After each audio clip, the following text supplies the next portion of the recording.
Location natin sa Lazar Corner, Ongping. Nandiyan na ako, bibili na ako eh. Tay, bibili na ako dito eh. Bago tayo, kausapin niyo po yung leader. Doon kayo pupunta sa parking po. Bibili na ako eh. Hindi naman ho namin alam kung sandali lang ho kayo o may Nandiyan na ako eh. Kaya ako nga, bawal po tayo dito. Kahit po nakakad kayo kung wala kayo, paano kayo papaparking? Ang tamang parkingan po nandito sa dulong-dulo po. Yung sa dulo sa Masangkay. Kahit po, ay mga katulad yan nun, ayaw yung naabala pero kayo nakakatala po. Wala pong nagpa-parking sa sidewalk. Kahit sa baba po, hindi po tayo pwede po. State po yan. Kasi nilang gisnan, ang kinagisnan nilang dati, pwede tayo magparada kung saan taan. Okay?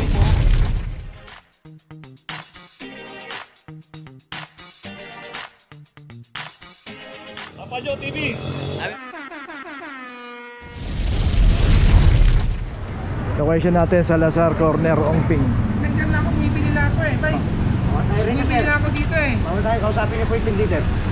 Bibili na ako sa bilang ko. Awan po tayo dito.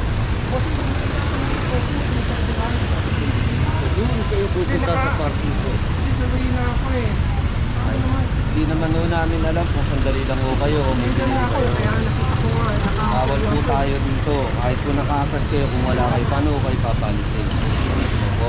Nandyan ho kayo papalitin. Ang tamang parkingan po nandito sa dulong-dulo po. Yung sa dulo sa Masangkay. Kahit po, ay mga katulad yan nun, ayaw yung naabala pero kayo nakakatala po. Eh, pupunta ko kayo sa T-Zone po ha. Hindi po kayo pupunta nito.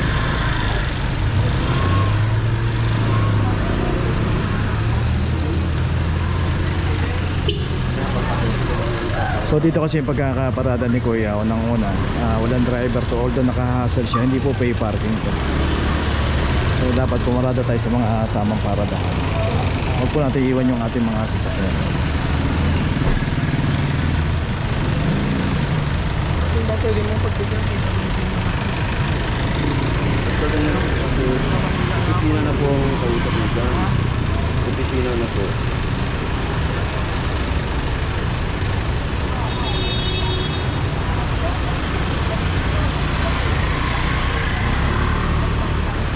Kung hindi ko kayo makakapunta ng sitio ng Maynila, dito ko kayo makikiusap sa number na yan. Pakiusapan nyo na lang ng maayos kung pwede kayong puntahan dito. Okay, so yun, binigay nila yung contact number, doon na lang sila makipag-ugnayan. Kasi sa clamping po, pag naklamp po yan, hindi na po pwedeng alisin yan. Okay, tuloy na po tayo. Location natin, Piña Street, yan na po yung Santol Street. At pagka kumanan tayo dyan, Ramon Magsaysay na yan. At dito rin yung isang Hyundai Accent naman ang naklam dito, 2325 para sa Accent.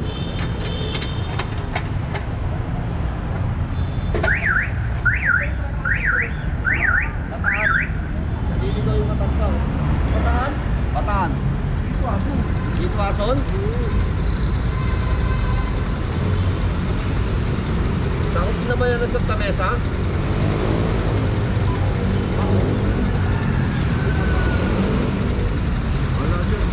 Nanganit yung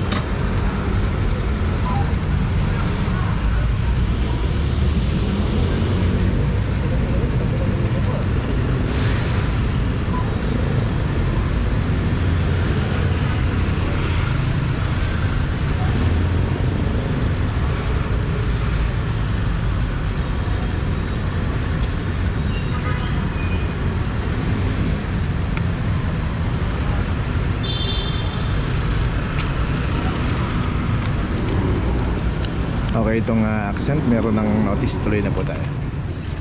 Location natin na Piña Street Corner, Santol. At ito yung isang Mitsubishi Lancer. Ito wala rin driver. Club number 2330.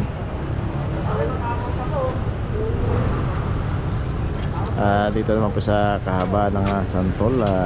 Dito po sa kahaba ng Piña. Kita natin laki ng mga bahay at mga garahe dito, so dapat wala po naka-obstruct. Mismong barangay po yung nagpapatupad dito na zero obstruction.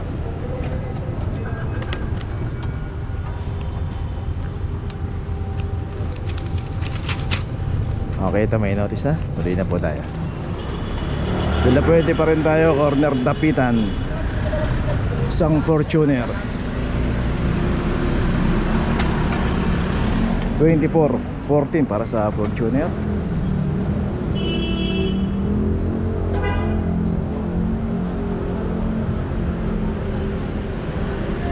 Dito random po yung operation. Sa operation po ng clamping, kung sino po yung aabutan, at walang driver yung ating sasakyan, matik na po yan.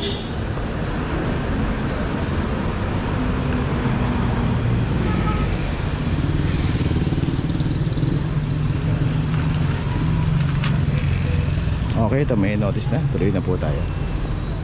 Location natin na Oroquieta corner may haligi. Dito naman isang Mitsubishi L300 2327. Dito complain din ng isang parking attendant dito. Dito rin sa kahabaan ng Oroquieta, makikita natin both side may mga nakaparada rito at pay parking. So dito pag tama naman yung pagkaparada niya, ang problema lang dito hindi po siya nagbayad ng parking ticket. So hanapin po natin yung parking attendant dito, magbayad po tayo ng ticket.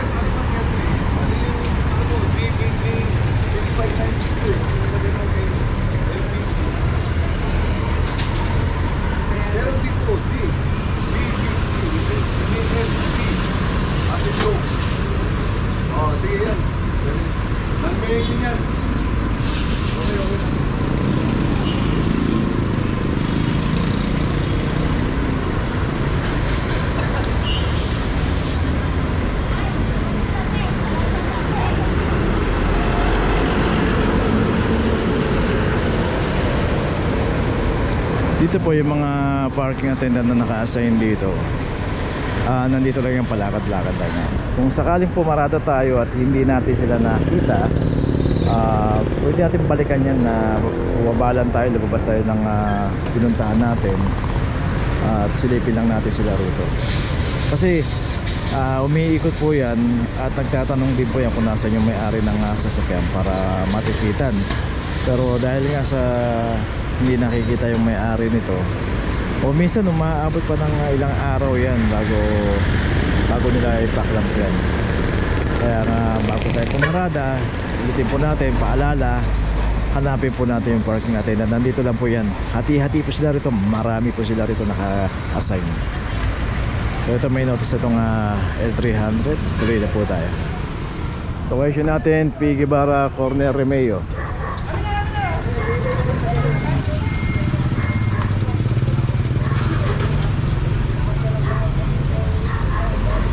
Ito kayong play ng isang PA dito, isang Ford Territory 2406. Dito rin sa kahaba ng pay parking po rito. Kaya bago po tayo pumarada, magbayad po tayo ng parking fee doon sa parking attendant na nakasay. Yung location ito kinakatayuan natin. Felix Huertas pa to. Felix Huertas, Remillo. So yun, correction tayo, Felix Huertas, corner Remeo.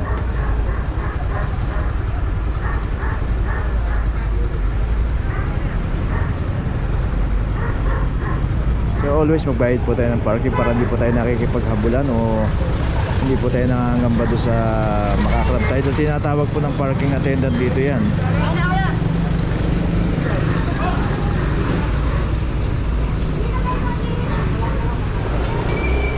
Dahil dito naman po, hindi lang naman po isang araw o dalawang araw pagka hindi pa kayo nagbayad sa PA, kinaklam po talaga yan.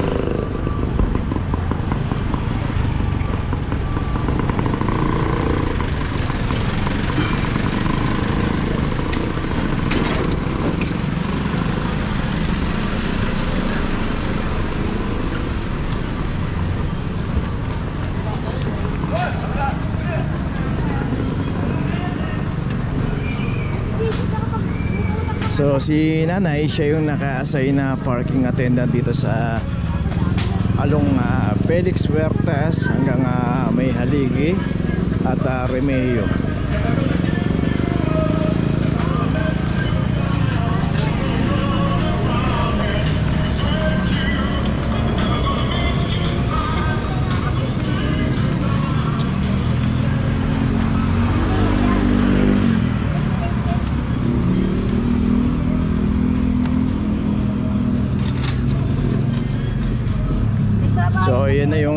Pugoso. Along Felix Huertas pa rin tayo. Ito, Montero pala yung hindi nagbayad sa kanya rito.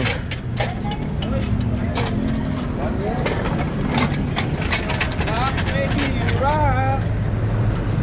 Rock baby rock.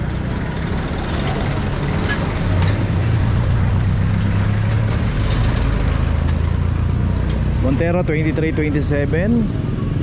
Kaya always po magbayad po tayo ng parking sa parking attendant na naka-assign dito pagka pumaparada tayo, lalo sa mga pay parking, dahil nire-report po yan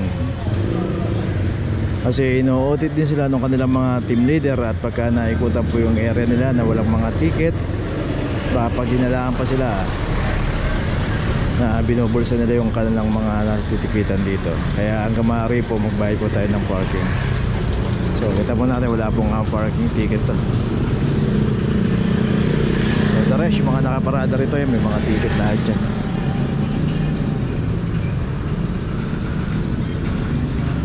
So ang location natin is Felix Huertas, in between ng May Halige at saka Remigio, Pugoso.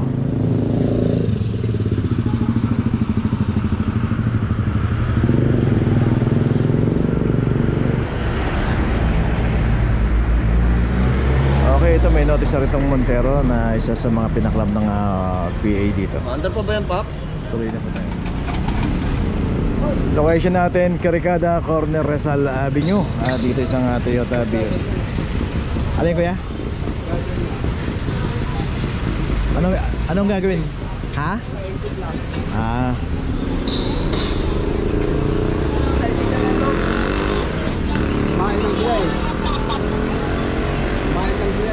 Tutulog lang po kami. Pero nasa bawal po kayo, ma'am. Sabi kasi ni Kuya, pwede daw siya eh. Wala pong nagpa-parking sa sidewalk. Sorry po. Kahit sa baba po, hindi po tayo pwede, both side po yan. Ano naman mo lang kami. Pwede ka lang sa Opo, Nagpa-parking siya? Opo. Eh, tatlo po kasi kami. Walang pantay. Dapat sa kabila kayo. Doon may pay parking. Di pwede na po kasi may sasakyan din daan. Hindi pa nadaan ng kanina.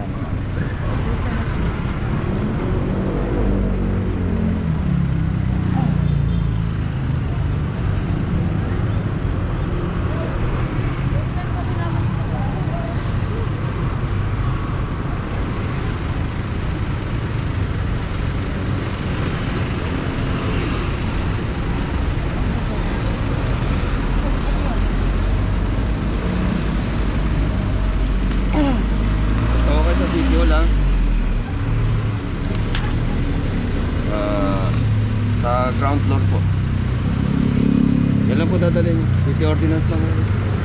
Okay, so yung isang ambulansya rito may driver kasi nandito po yung isang pampublikong hospital, so nagpa-inject lang sila ma'am, kaso inabutan.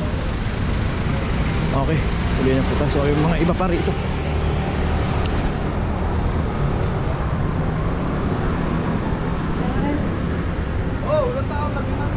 So ito yung jeep na clamp. Tapos itong isang jeep ulit, ito nakataas na naman yung hood at wala ring driver to. So dito rin nakaparada, bangketa rin.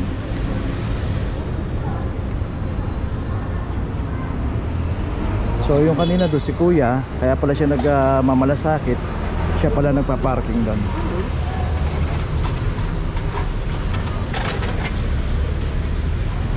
So yun nga, no? Ano namang huliin yung mga jeep, pero ang problema kung saan na lang talaga abutin. Kasi yun nga, nataas yung hood. So dapat ilagay naman lang natin sa tamang paradahan. Huwag lang po dito. Una may ano rin po rito, may hospital. May mga pay parking, may mga tamang paradahan, secondary road, doon po natin ilagay. Kasi dito, sino po yung abutan dito ng clamping operation na naka-obstruct dito, matin na po yan, lalo pagka walang driver.